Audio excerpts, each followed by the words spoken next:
Today I'm going to be showing you my racing game project, and I'm going to start with the main menu. So when you first load up the game and hit play, you're shown with the main menu. So the game's called Top Formula and it's in alpha, so I've put it there. Got my name on the bottom left, and then we have three buttons: play, options and quit. So let's start with options quickly. In here we have graphics, so low, medium and high. What these do is change the scalability option on UDK. So if I scroll down a little bit, you'll be able to see here on the top left when I press the low button, the scalability is changed to low. Medium, it'll say high because of the numbers the values I've used. And when I do high, it'll just do nothing because that's the default preset. So if I go back to return and I hit play, it loads in the game itself, which I will show you when we get to that. So first let's have a look at how I've made the main menu blueprint. Okay, so this is how it looks in the designer form. The play button, we go to the graph. Okay, so first the quit button, all it does, nothing special, runs the quit game. Start game, it runs the vehicle advanced example map because that's the template map that I started my project on, so it opens that level. The options hides the normal main menu play options and exit menu, and then shows the options menu. And then the return button in the options menu goes back to the main menu. The low video settings set scalability to 0, medium sets it to 2, and high sets it to 3. So if I go back in quickly and I show you that again, so when I press low and then hit play, you can see how it looks a lot worse now. Looks like a mobile game. So now I'm gonna go back to the other level, the actual game level.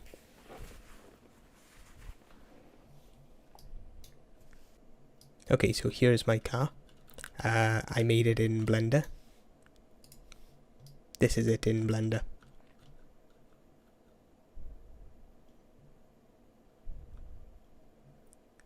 Obviously I can change the colours for it to be any colour, but I decided it to be black and red here.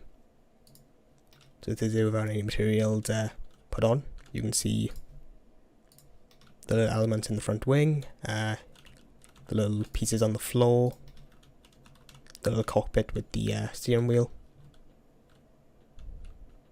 and the wheels.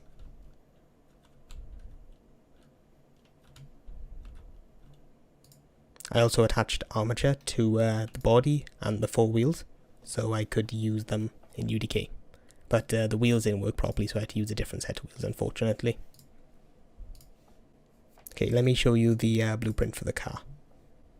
Okay, so the first thing we have here is, in the car blueprint, it actually tracks the race timer. So as soon as the car is spawned in, it starts the timer on the HUD, which I will get to and show you that later on. Then we have the camera switcher, so when I press V, that's what I've set toggle perspective to. I've changed that in the UDK project settings, if I can bring that up quickly.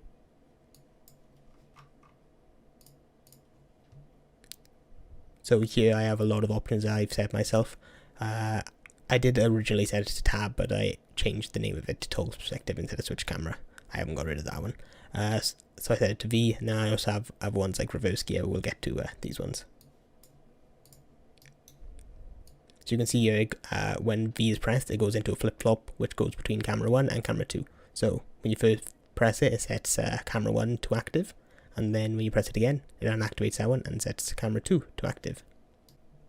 So here's the car in the blueprint form. You can see I have the front camera attached to the top of the car, and then the chase camera back here. And then each individual wheel can be changed here too. So here's where I change a lot of the properties for the wheel. I'm using a vehicle plugin separate to the one that comes with UDK, so it gives you a lot more options. So like the brake pressure, I had to change that dramatically, as obviously F1 cars brake a lot better than standard road cars, so I had to increase that a lot from the default. What was the default value? See, it was 10. So I set that at 7,500 to get the desired effect. So up here you can see my steering curve. As the speed goes up, it allows you to turn the car less. I've also set the weight in kilograms, so 1000 kilograms.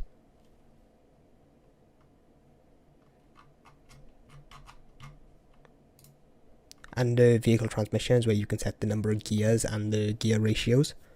So the first gear maxes out at 20 miles. Oh no, sorry, that's neutral. The first gear maxes out at 65 miles per hour, and then it upshifts, because it's automatic transmission, it upshifts at 57 miles per hour, and then downshifts back to neutral when you hit 5.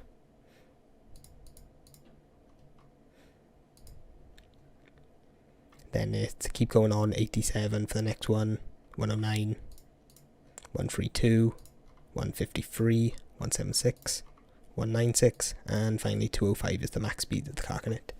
I took these numbers from the F1 2020 game, where I just loaded up a time trial and looked at where each gear would max out at, and what speed it would go to the next gear on automatic transmission. So here's the actual vehicle blueprint. This one's just like a, this is the parent one of the actual car. So you can make multiple vehicles, for example, for like networking and stuff, for multiplayer.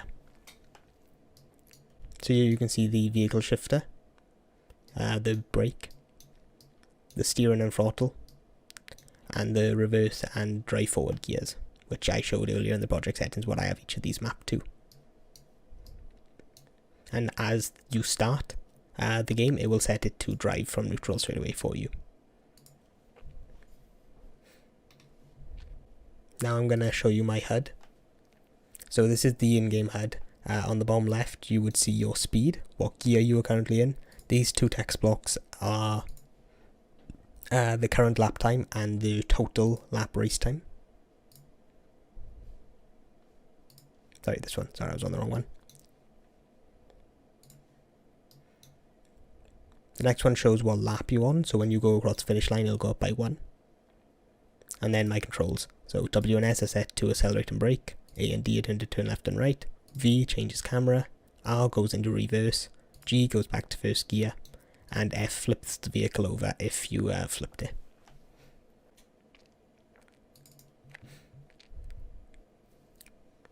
The vehicle player controller blueprint, as the game starts, it will put the HUD onto the screen and add it to the viewport.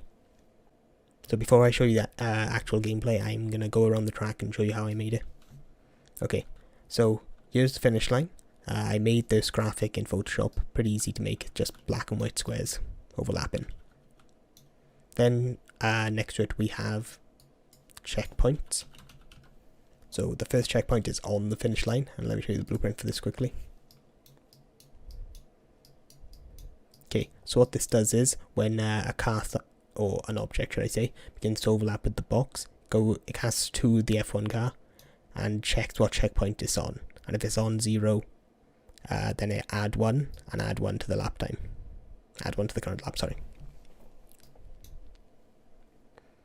And if you've hit 5 laps total when it adds +1, it'll take you back to the main menu. So for this demonstration, I'm going to change it to 1, so I can go around a lap and take you back to the main menu. And then I'm going to change that to 2. So if I go to checkpoint 2 is halfway across the map. So you have to hit this one and checkpoint 3 to count as a full lap when you come back around to checkpoint 1. So as in checkpoint 3, as you can see, it checks if you already have 2, which it will add to if you hit checkpoint 2. And if you have that, it'll add the extra 1. Then when you go back to checkpoint 1, it'll check that you have this value and add a lap. If I go down to turn 1, I can show you the curbs that I made in Adobe Photoshop. Let me quickly get those up. So I made 4 race curbs in Photoshop. I only ended up using these 2, 3, and 4. I didn't use this one because I didn't like the black bar on the left. I liked having a white one on the inside. I've overwritten the third one, so you know they're pretty much the same, but the actual picture is meant to look like this. See, it's meant to be in the middle, so it's meant to be 3 different ones. This one, and this one. So obviously 2 and 4 connect to each other to have the tire texture show. So if I go back in game, you can see I've just lined them up like this on each corner, or on the exit of a corner. Alright, let me show you the game. So when you hit play, you start in this view, of the chase cam, and when you press V you can switch to the onboard camera. So I'm going to stick in this view. As you first cross the line, you'll notice I went from 1 to 0. I will start that again to show you. See, so 0 to 1. And now when I hold W, you can see it going through the gears on its own.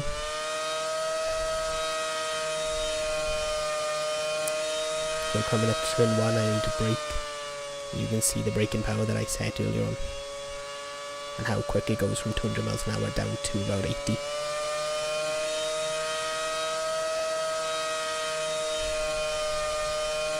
So again, the controls are WS for accelerate and brake, A and D for turn left and right, V for change camera, oh, hit the barrier.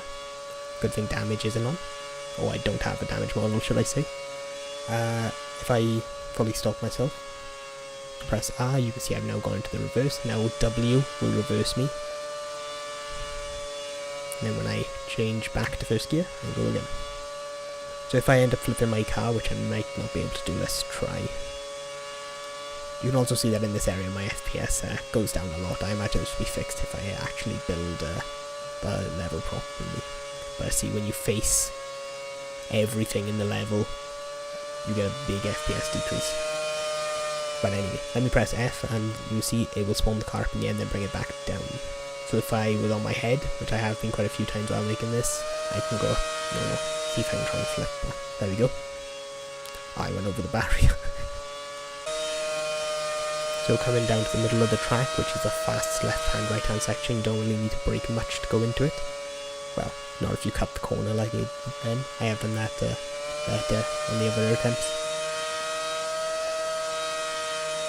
And then coming down to the last turn, hard braking for this one.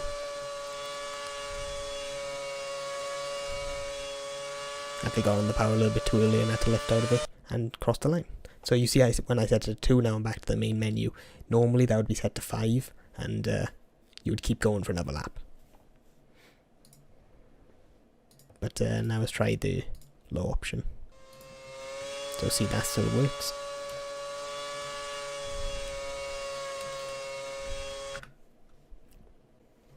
So if I show you the world outliner on the right side, I have the folder for the whole track, then I have all the barriers. In total there are 1,255-ish. So these are the black railings on the outside, which I got off Cube Brush. I had already owned it on there from when they gave it away before, so I thought it would be a good time to use them. The curbs, like I showed earlier, I made that myself in Photoshop. There are a total of 177 of them on the world. If I go to the grid, what happens here on the grid is it is just a white box with a what is it? A subtractive brush on top of it to make it look like a grid position. There are a total of 8 of them, but you will always start in pole position. So if I go to the garage, it's a very basic looking pit lane. I have the starter vehicle, which you can see over here, but it actually has my tyres on it since this is not an actual drivable car, this is just a static mesh from Blender. And I have it in different colours, which I can just easily change by going to the details and changing the colour.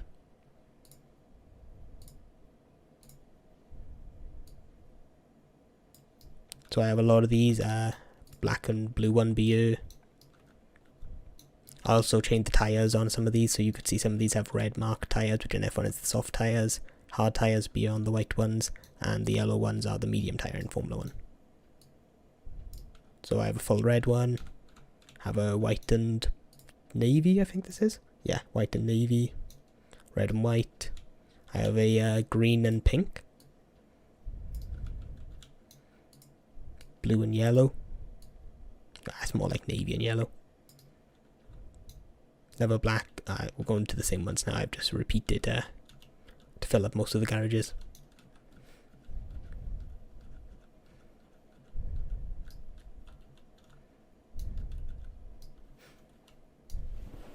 So around the track I have a few trees, not many. I should probably add a bit more eventually. And a couple of skyscrapers.